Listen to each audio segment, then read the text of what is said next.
Hey guys, it's me, EODGamer here, and we're back with another Team Comp video for the Memory of Chaos Floors 1 through 5. This rotates every single patch, so check back on the channel if you're interested in like a future versions patch. This is specifically for version 1.1. We're going to be talking about a few things in terms of team compositions, but one thing to know is 1.1 is a special patch because it's the first time where we have the buffs broken up into 3 different ones, and it alternates from a more defensive buff here to a more offensive buff, and the last one is also a little bit more offensive buff as well. We are going to reflect this in our team compositions as well. Just know that you need to consider these buffs depending on the timing that you're watching this video and you're using it to clear the content as well. But don't worry, every single floor I'll be talking about what are the implications of these two. First things first, let's talk about Memory of Chaos Floor 1.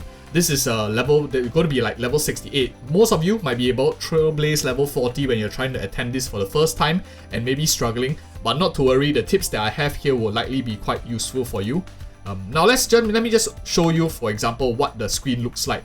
In the big icons here are the free-to-play units. They don't mean like the best units to use out of all characters. I'm just putting in, if we look over here, there are a total of 9 free-to-play units currently as of version 1.1. So this is how I'll allocate the 9 free-to-play units.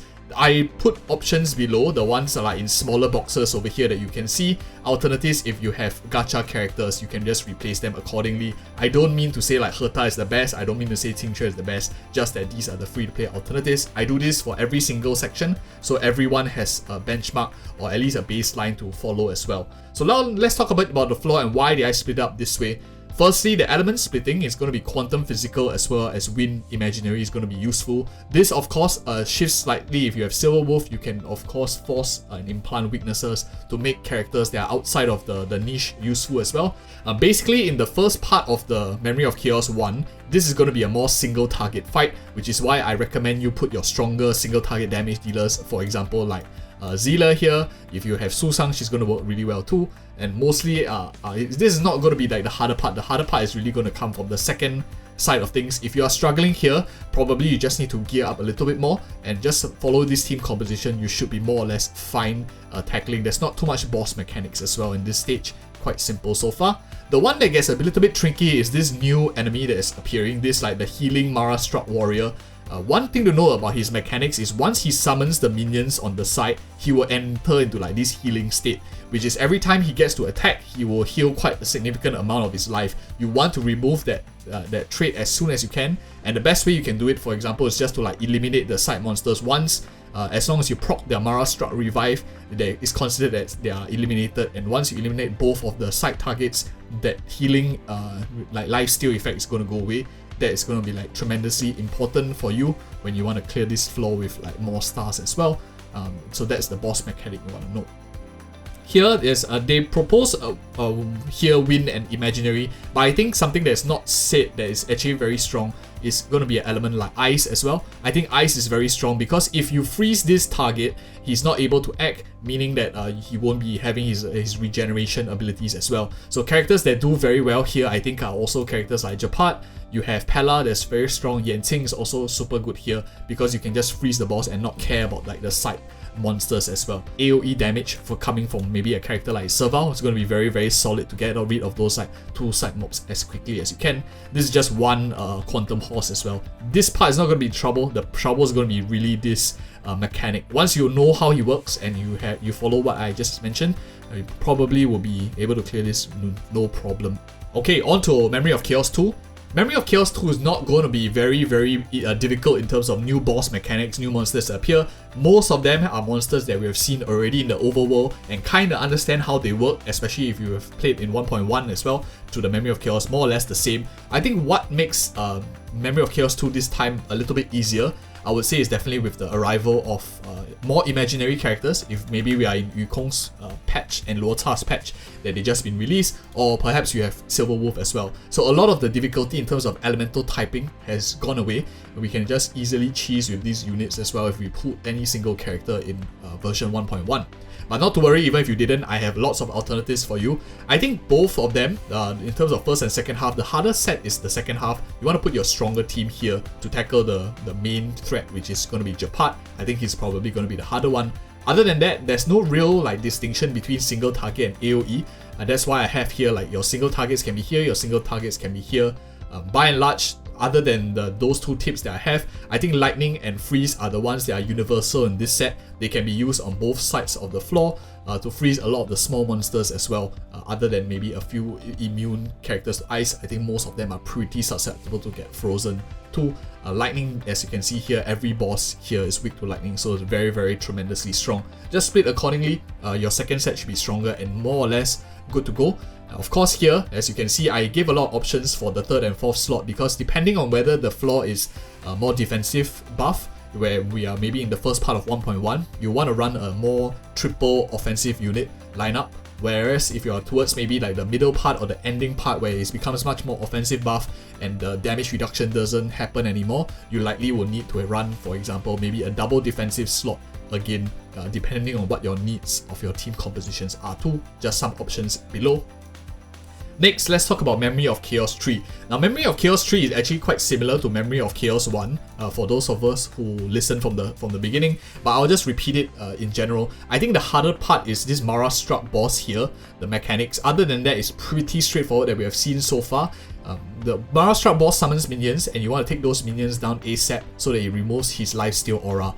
This is going to be very troublesome for auto battle because you have to specifically target the side minions. You don't have to like kill them off, you just have to defeat them once, let them enter that revive state, the Mara Struck revive state, and his healing aura will disappear as well. Other than that, I think that is the only new boss mechanic if you are really struggling getting 3 stars. Try it out, I think it should be pretty good. Other than that, I think the team composition proposal that I have, I would highly recommend a much stronger fire first half, especially since a lot of them are weak to fire. Here, this guy also has a good amounts of summons on the mobs. Fire MC deals with that very well. Esta's uptime on her charging stacks will be much higher because enemies have weaknesses to fire, so that is like some things to consider. Quantum DPS like Ting Chue or for example Zilla is going to be very strong here. And other than that, I just think a secondary, like if you are running for example Ting Chue here as your quantum DPS, you want maybe a single target damage dealer to deal more damage on the primary boss itself. Other than that, pretty straightforward for the first half. Second half, as mentioned, the Mara Struck is going to be a real pain. And we probably will have a bit of imaginary characters if we are towards the end of the patch. But other than that, I think freeze works very, very well here. You have many options in the second half. It's mostly about boss mechanics that's going to be a bit tricky part for Memory of Chaos 3 and Memory of Chaos 1. Memory of Chaos 4. This is where I think it gets the start to get a bit more challenging, especially since we have 2 new bosses. But not to worry, I'll be talking about the mechanics and we can overcome it quite easily once we know how these bosses work. But overall, let me just show you the roster that I have so far. I think for this Armaton, this boss monster, how his mechanics work is once you hit him a couple of times and he reaches like 100%, he will enter this enrage mode and his basic attacks is enhanced, which means that when he hits a target, he has a high chance of giving them the imaginary debuff, which can be a pain if you don't have an aggro drawer and perhaps you are just relying on maybe just one healer and the damage split is more or less random. This is quite irritating, especially when your DPSs get the imaginary weakness broken. How to counter the imaginary debuff is you definitely would find good value in a character, for example, that purges debuff. For example, Mark 7, Natasha are very solid free-to-play options as well, especially Kafka also has debuffs available. You want these 2 characters to just get rid of those debuffs as much as you can. I think Kafka boss, we are quite familiar with it in other like simulated universe, main storyline as well, for those of us who have already progressed through the main story.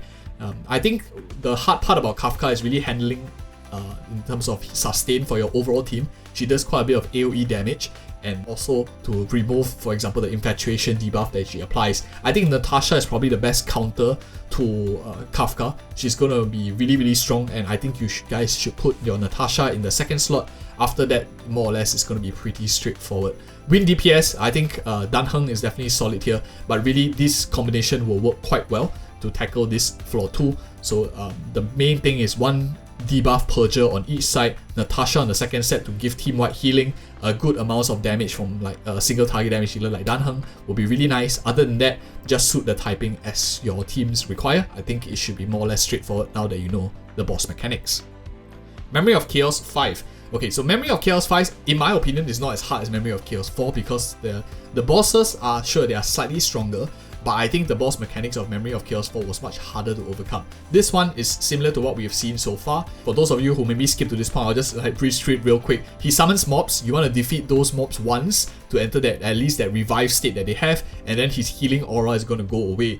If you don't remove that healing aura, he's going to just keep life stealing up a lot of his life, and it's going to be very, very difficult to get 3 stars. So just follow that boss mechanic. You don't stop, pause your auto battle for a while, defeat those side mobs, then resume that auto battle if you really like to use auto battle. I think if you are auto battling, it's going to be quite hard to get the max 3 stars because they, for some reason, just don't target the enemy weak points as well. How do I recommend the split? Out of all characters in the game, I think Ice is the best on this floor. Very solid in both sides, and you can really split it up accordingly. You put your stronger set on the second half. The first half is more or less quite straightforward. Very weak to Quantum also, so I would recommend you maybe put like Zila if you have her as your main DPS, if you put for her in the first set, or any other single target damage dealer in the first set as well, because the second one you really want to have a little bit more AoE to get rid of those like side monsters quicker so he doesn't lifesteal everything up, which is why my recommendation is going to be more of like a Serval in the second half, where you have a bit more AoE damage dealer if you're using free-to-play team compositions.